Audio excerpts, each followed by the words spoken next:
She is known as hair colorist to the stars with a reputation spanning from New York City to Los Angeles. We are here in Boca Raton, Florida at the beautiful Salon Oasis, and we are going to be joined by a young lady who has done just a multitude of celebrity color looks on some of the biggest names in the world.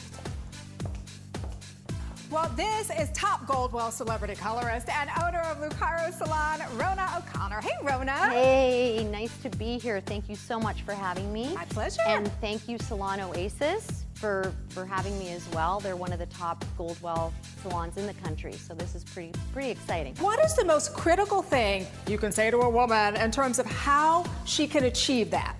It's so simple. It's so simple.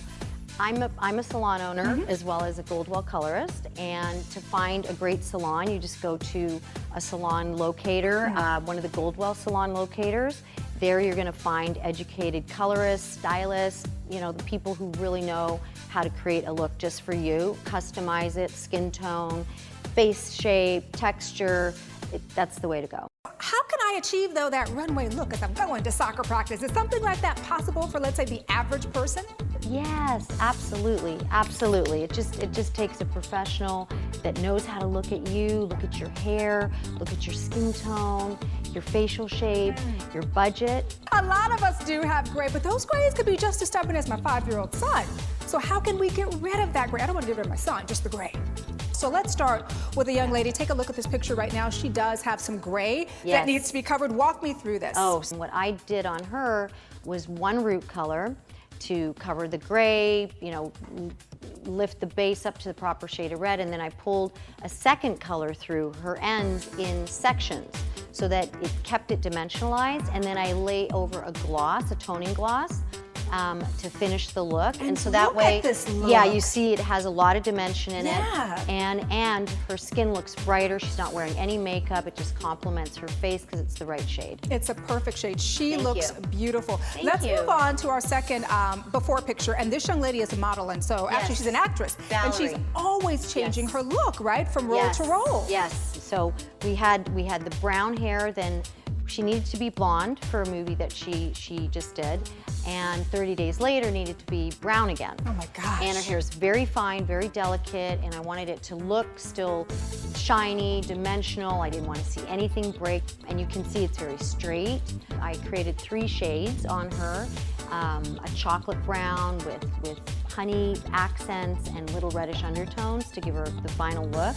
And you can see, I mean, once it's styled, it's just stunning. beautiful. She looks like a different person. Yes, and it brings, I mean, color to her skin. Beautiful color on her. All right, so our third and final before and after. This before, she's such a pretty girl, but girlfriend, that pink streak.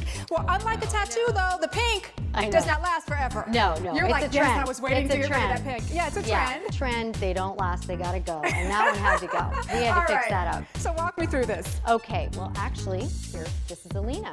This is the Beautiful after. Alina, yes, Yep. the after. And let's quickly take a look at the before, because that's where you see the pink and you see, you know, maybe something that made her look a little more sallow than she should be looking. So the first thing we did, though, was we wanted to richen up the color, number one, but we had to remove the pink first. So that went. Then we had to recolor it with dimensional hues of, you know, honeys and a bit of chocolate and a bit of warm undertone. I lightened her base as well to lift that brown up and make it a little bit warmer and softer. How great she looks. And then to finish it, I highlighted around her face and the perimeter of her hair so she looked lighter than she actually is, because she wanted something that looked different but didn't have a lot of maintenance. So I cooled it with a toner as the finishing touch so that the golden parts are a little more ivory and not too yellow. Looks great. How do you feel? What do you think about it? I love my hair. I really do feel like it makes my face look brighter, more refreshed. I couldn't be happier. This looks amazing. Thank you. So great. Yeah, she looks beautiful. So for clients who may not be privy to the kind of consultation that Alina here had, how can they start their conversation with their stylist? What should they say? I think the smartest thing is going into the salon with pictures, and I actually recommend pick your favorite look, one, but get a backup look so you'll have 2, just in case it doesn't suit you. How would you look as a redhead?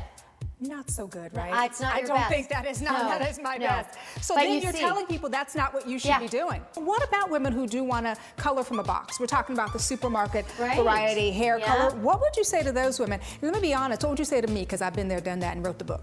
It's one box, one color. You know, you get one result. So I think my best advice to women who do color at home, just, you know, always follow your instructions. Well, let's talk about a salon environment, because I think a lot of people would say, yeah, I'd love to be able to color my hair, but is it expensive?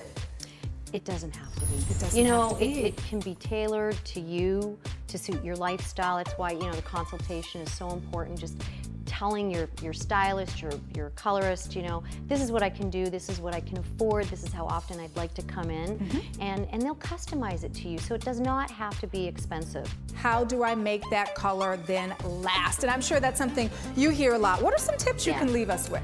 I don't let any of my clients leave without, you know, a few tips. And the first one would be don't wash for 48 hours after you color.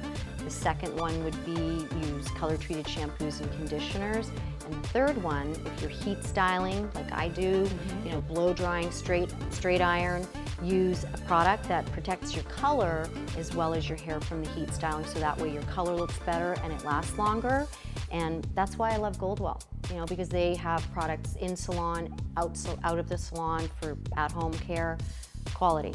Love that. Well, you have been a quality interview. You brought some really great Thank stuff to us you. today. I want to give you a hug. Thank you. Thank you so much. Now, let me ask you, the next time I'm in Beverly Hills, will you hook us up? Yeah, All right, we got it. We got it on tape. You heard that. Well, thank you so much for coming by. Appreciate you. welcome. Thank you.